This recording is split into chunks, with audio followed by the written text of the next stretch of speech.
Hello, my gorgeous friends on the internet. In today's video, you get to stay at home and code with me. The best way to get good at coding is to code, and code some more. Find something to code on your own. So we're going to create some stuff today, and I'm going to send you off with some homework. Yeah. Really quick before we get into it, today's video is sponsored by Atlantic.net. Atlantic.net provides great VPS hosting, and they are offering a free 1 gig virtual server with SSDs and block storage for free for a year, plus $25 in free credits to use for other services they offer if you use the link in the description below. It's super easy to use. After I signed up, I was able to provision a new server in less than 30 seconds. And unlike other big names in this industry, they have great, always available technical support. They also have incredible reliability and redundancy on their servers. So try Atlantic.net to develop, test, or launch your next project. Click the link in the description below and use the code STACKER to get your $25 in credit. So I hear a lot of people say that they have trouble coming up with ideas of things to code, but there are a lot of resources available out there. One great place to find ideas is Frontend Mentor. Now, Frontend Mentor is not sponsoring this video, but hey, if you guys want to sponsor, you just let me know. They have a bunch of challenges, and you can even download starter assets. It's a great way to learn. Other idea sources would be Dribble, Floor and Pop's app ideas on GitHub, and Instagram. A great person to follow on Instagram is the Code Crumbs. He has some really great posts, and one of his latest is his top 8 beginner JavaScript projects. In order of difficulty, these are the easy ones. He has a simple background color changer, then a letter counter or a character counter, another counter with plus and minus buttons. And now these are medium difficulty, a to-do list, an analog clock, and an image slider. Now the hard ones are a calculator and a 2D Pong game. So we're going to recreate the first 3, and then I want you to either come up with your own idea or use one of these resources that I've mentioned, and I'll put a link in the description below for the resources. Once you've found an idea, I want you to create a pin on CodePen and code it, and then tweet a link to the pin on Twitter and mention CodeStacker and the hashtag CodeWithMe. I'm going to pick a few to review in an upcoming video. Or maybe I'll live stream it. Let me know what you think. I've been thinking about live streaming, but I've never done it before. Let's get into some code now. We're going to start with the simple background color changer. All right, so for the background color changer, we're going to start with an H1. And we'll just name that background color changer. And after that, let's add a button. And the button will be change background. And then we'll add an ID on here. And we'll name that change color. This is for the JavaScript. Okay, and then we'll add an H3. And we'll just say difficulty. Easy. All right, and that is actually it for the HTML. So let's move on to some CSS. Now I'm just going to copy and paste some fonts in here. And then we'll do some resets. We'll say padding of 0, margin 0, and box sizing border box.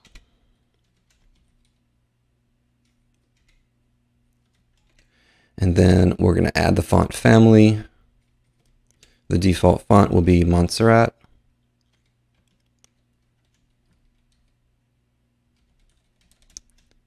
And then a default or a fallback of sans serif. All right, and then we'll just make some changes to the body. We'll add a margin on this of 0 top and bottom, auto left and right. That's going to center everything in the middle. And then we'll add a background color. And we will add that as A4242. All right, scroll down a bit here.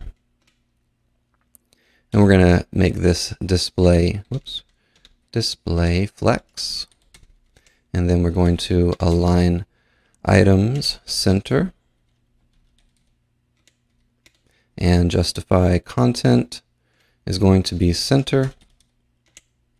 And we're also going to display the flex direction is going to be column.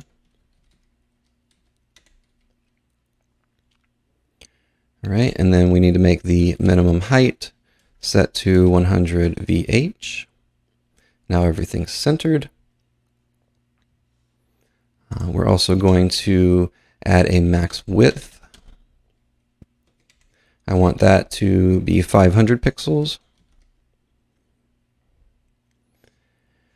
All right, let's move on to our H1. So for the H1, we're going to set the font family on here to Anton, and then the fallback of sans serif.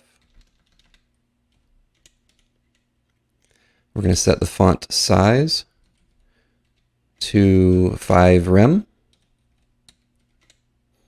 and the line height, set that to 1.1, and then we're going to text align center. Set the color to, it's kind of a dark blue.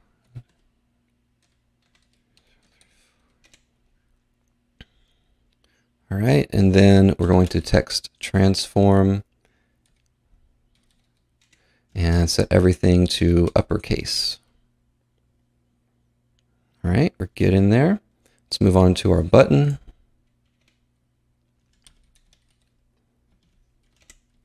We're going to set the padding on this, padding to 1 rem top and bottom, 2 rem left and right.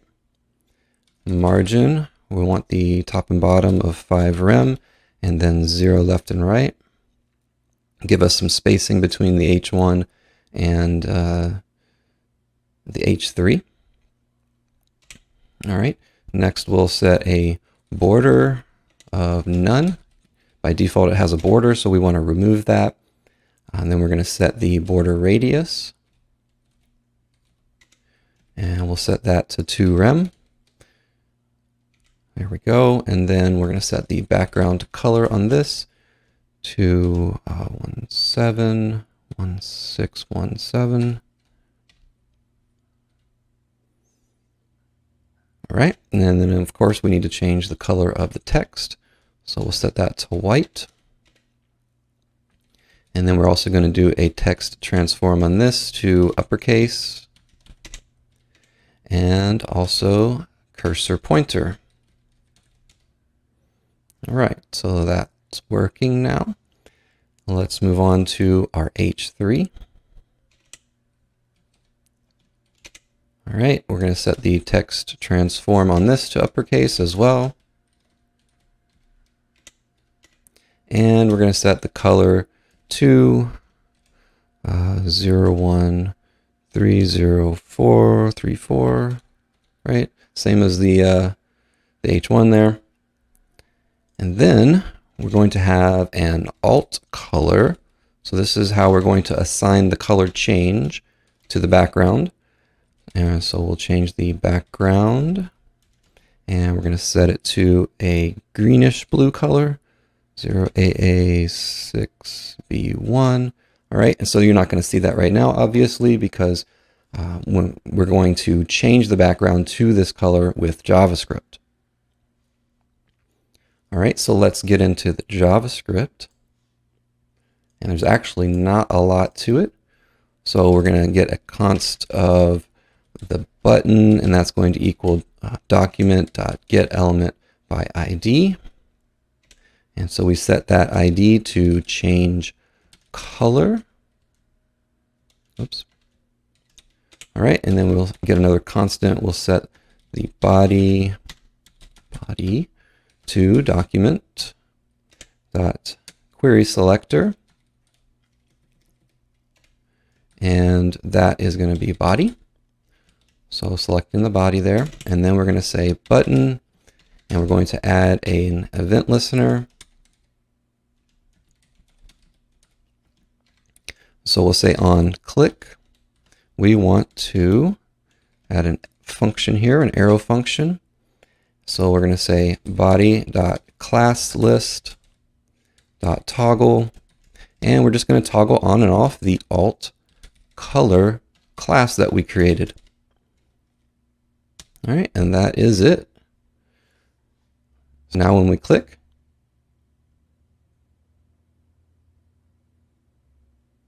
well, if I would spell that right, toggle, how about that? Toggle. Now we click it, boom, it changes.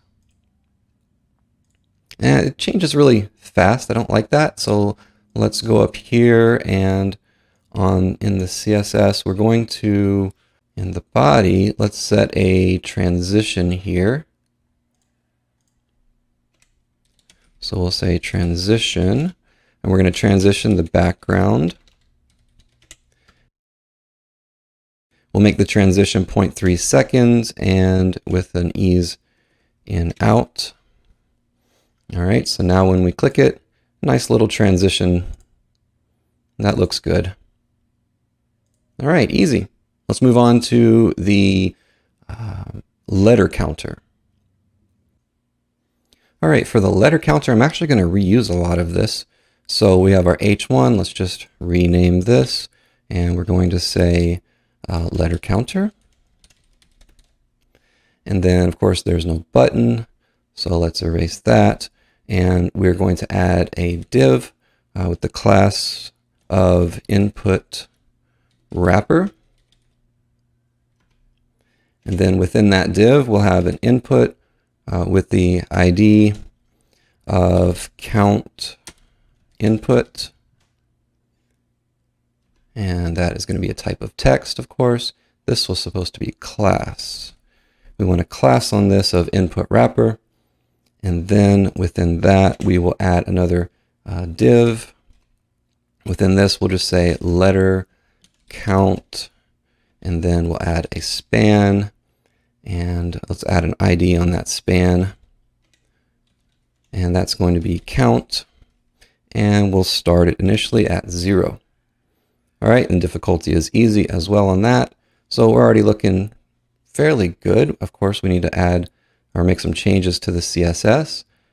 So in the CSS, we've got our font imports the same, our resets are the same. In the body, we're going to keep everything almost the same. Let's, of course, we don't have a background transition. We can get rid of that. I'm going to make it a little bit skinnier there at 400 pixels. All right, let's move on to the H1. The H1 is going to all be the same there, of course, and we don't have a button, so let's get rid of the button. And we had a class of input wrapper. Within the input wrapper, we want a margin of 5 rem top and bottom, 0 left and right. Then within that, we had a div. So we're going to target that div. This is Sass, by the way, so we're doing a little bit of nesting here. Nothing crazy. Margin top on this, we're going to set to 0.5 rem. And then the color, we need to change that to white. All right. And then we will move down to the input itself. So we'll just target input, and we'll say font size. We're going to set that to 1.2 rem, make it a little bit bigger, add some padding, 0.5 rem top and bottom, and 1 rem left and right. And then a border, we're going to set that to none. Initially it has a border, we want to remove that. There we go, that's looking good. And then our H3 obviously is going to be the same, no problem there. We don't need an alt color, so let's get rid of that. All right, so that's looking pretty good. Let's move on to our JavaScript. So the JavaScript, again, is going to be pretty easy. We're going to target our input. So that's going to be document get element by ID, and that was count input. And then we're going to target the span as well. And that was get element by ID. And the ID on that was count. Whoops. Count. All right, so we will do input, add event listener, and instead of click, this time it's going to be a key up. And because I'm going to be using this, and this works differently with arrow functions, I'm going to use a regular function to make it easier. And let's get rid of this, and we're going to say span.inner HTML equals this.value.length. All right, so we're adding an event listener to the input. On key up, the function is going to set the inner HTML of the span, which is where the 0 is right now, and it's going to get this. This is the input, so input value and then the length. So how many characters are in the input? So pretty simple. All right, so now I'll click on this and just start typing. There we go. Nice. Every time we press the key, it counts. Pretty easy. All right, let's move on to the counter with the plus and minus buttons. All right, I'm going to reuse this as well. So let's change the name here to counter. And then the div here, we're just going to change this class to wrapper. And then we don't have an input. Let's just get rid of all of this. So we're going to have a div with the ID of count. Oops, count. And then initially we'll set that to 0. And then we're going to have a button with the ID of minus and the class of button. All right, and then we'll just put a little minus right there. We're going to copy and paste that because this one, the ID will be plus and it will have a plus. All right, difficulty easy again. All of that's the same. Let's move on to our CSS. All right, in our CSS, again, our import there for the font, resets all the same, body is the same. The H1 is the same. All right, so let's move on to this is going to be a wrapper, and margin will be the same. We're going to add some padding though. Padding on this of 2 rem, and a border of 2 pixels solid and white. All right, so that's going to add a border around here. Then let's get rid of this. Within the wrapper, we had a count. That's the 0. Okay, so we're going to set the font size to 5 rem. And we're going to set the font weight to bold and set the color to white. And then the width, we'll set that to 100% so that we can do a text align center. All right, so that's going to center it within that. And then let's move on. Within the wrapper, we have our minus. And we're going to set a padding. Oops. Set a padding on here of 0 top and bottom and 13 pixels left and right. And then we're going to add a button class, and this one margin is going to be 2 rem top and bottom and 1.5 rem. So 2 rem top, 1.5 rem left and right, 0 on the bottom. All right, and then we'll add some padding. Padding is going to be 0 and 10. Okay, and then let's add a border. It's going to be 2 pixels, solid and white. And then a border radius. And that is going to be 50%. And then the background, we're going to set that to transparent. parent. Font size, we'll set that to 2rem. And the color of white. And a cursor pointer. All right, so the reason why I added this minus here, see the padding on the regular buttons is 010. 010 wasn't quite enough because this character is a little bit odd. It's different than the plus. So I had to just slightly adjust it to 13 instead of 10. That's the only reason why that is there. All right, now on hover, so we will go within the button here, and we're going to use ampersand. Again, we're using Sass, so we can use ampersand to represent the dot button, the class. And so we'll say on hover, we want the background to change to RGBA, and we're going to set that to black at 0.3 opacity. All right, so now when we hover, we get a slight little change to the background. Nice. And that is it. We don't need this input. Get rid of that. H3 is the same. All right, so now let's work on the JavaScript, which is fairly simple. A little bit more than the last one, but we are going to have a let. And we're going to say let count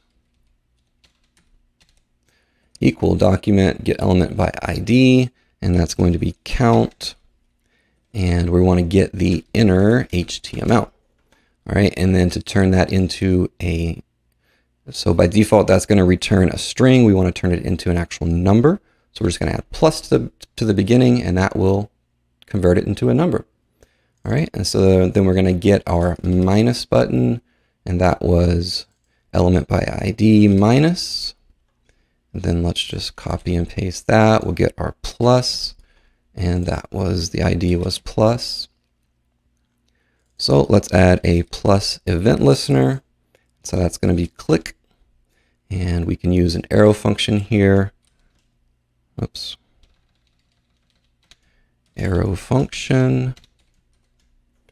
And so we're going to say, pretty simple here, we're just going to take the count, and we're going to iterate it, count plus plus, and then we'll say document get element by ID. Look for the count, and we're going to set the inner HTML, make that equal to count. Pretty simple. All right, so now if we plus, it just keeps going. But now minus doesn't work, so let's just copy this. And we'll change plus to minus. And instead of count plus plus, we'll just do count minus minus. Same thing. All right, so now plus, minus, it even goes negative. Easy stuff. Now, 2 of the Code Crumbs ideas I already have on my channel. We do a to-do list in my JavaScript Beginners Crash Course, and I have a neumorphic styled calculator build. And I'll put links to those in the description below as well. But let me know if you think that I should recreate the rest of the Code Crumbs project ideas. The 2D Pong game looks like it would be fun to build, or maybe one of you guys will build it and tweet it. Either way, that'd be cool. Give me some feedback of me being on screen. Do you like it? Do you care? Does it matter? Like this video to help me out, and subscribe if you haven't already for more videos like this.